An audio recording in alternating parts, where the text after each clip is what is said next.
It hasn't degraded. So one of the possibilities is it was an impact. Something hit the Earth 5,200 years ago.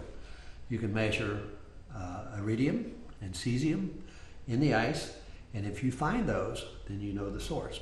And in fact, we're setting up a lab right now just for that purpose, to be able to source the dust. What caused particularly this event 5,200 years ago? And what are some of the things that might have caused it? Well, an impact, Meteor. a major or comet, or a major volcanic eruption. But we have already looked for the tephra and the sulfate, and it's not there. The other thing is, and which is very interesting, is it's due to precession. One of these orbital parameters, the fact that we're tilted on our axis, but we're not only just tilted, we're wobbling on that axis, and that wobble has a 22,000 year cycle. But it very much determines where the radiation falls in the tropics. And where the radiation falls determines where the wet belt is on the planet. And that belt moves to the north and it moves to the south. So one of the theories on the 5,200 year event is that this intertropical convergence zone, it's called, it's the rising arm of the Hadley cell, is not stable. Which is at the equator. Right now it's about 5 degrees north of the equator. Okay, it's just north of the equator. But it's moving toward the equator. Okay. But there's a lot of theories there that say that this system is not stable on the equator. That as you push it due to precession and you approach the equator, that it will actually jump to the southern hemisphere. If it did that, it would change precipitation belts. Places that were wet become dry, places that are dry become wet, but it'd be a very abrupt change. And there are those who think that what the Mayan saw, their calendars, astronomical calendar, that they actually were able to see this system over, the current calendar of the Mayan is the calendar of the fifth sun, which suggests that there were 4 other calendars before. And their calendars start with an abrupt climate event. And could this be something that they saw that we somehow have lost? And so the understanding of what causes these abrupt events becomes very critical, and especially if it's something that has a cycle to it that you could actually predict. Mm-hmm. You have called glaciers, the tropical glaciers, the canaries in the coal mine of global warming, that they signal something that's coming. What do you see ahead for the glaciers in the world, particularly the tropical glaciers? Is it too late for the glaciers, or are they going to end up in your deep freeze? Well, unfortunately, many of them, I believe, will disappear. We have a paper coming out in Proceedings of the National Academy on Kilimanjaro. We drilled there in 2000. The Furtwanger Glacier in the crater has lost 50% of its mass since 2000. And it's 9 years. And by 2018, that glacier will be gone. And the history will be gone once it melts. We see similar things unfolding here in Peru with the glaciers. And even if, human beings suddenly woke up and decided they're really going to do something about climate change, we have another 0.6, 0.7 degree warming already built in to the system, because there's a lag between the increases in greenhouse gases and the temperature response of about 20 to 30 years. Many of these glaciers, their fate has already been determined, and they will disappear, and their history will disappear with them.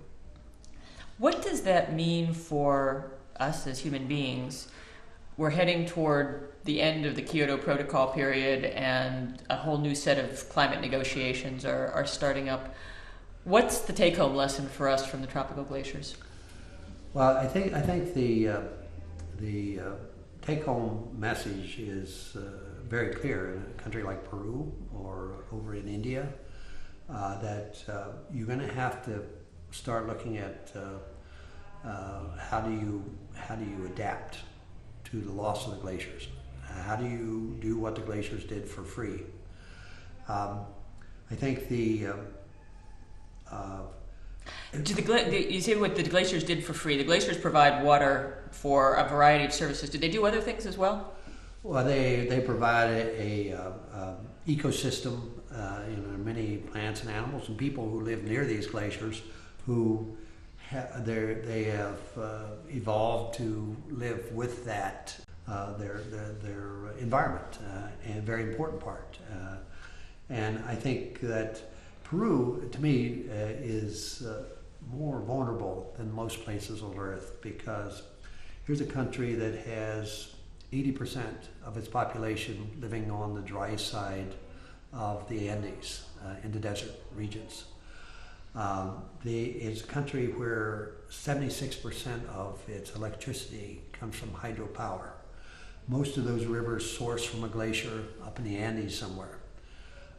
Those systems are at risk as the glaciers disappear, and particularly in the dry season.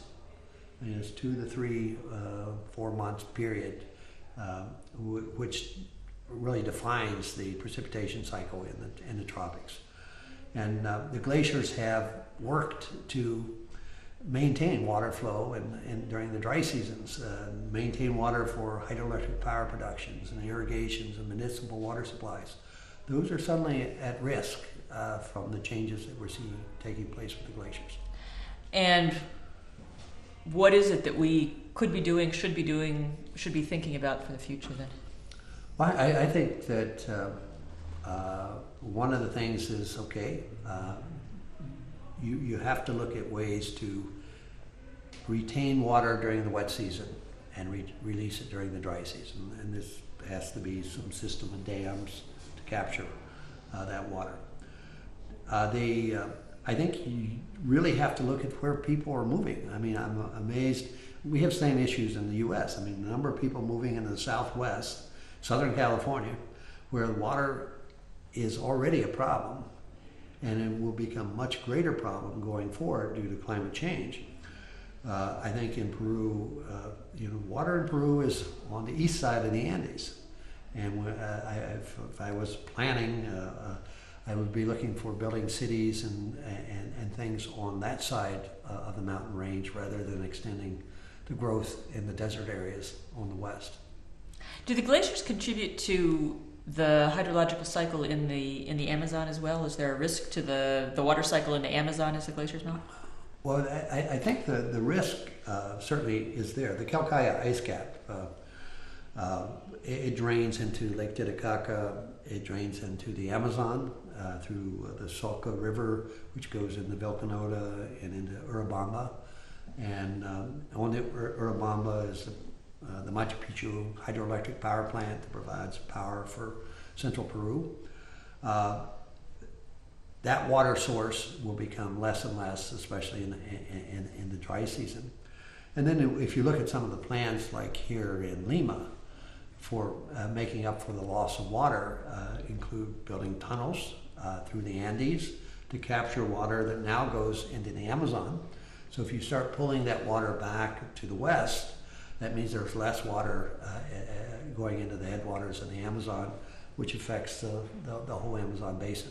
So these are all systems that are connected, and if you remove water from some area, you're going to deplete water that used to flow down those valleys and provide water for people on the east side.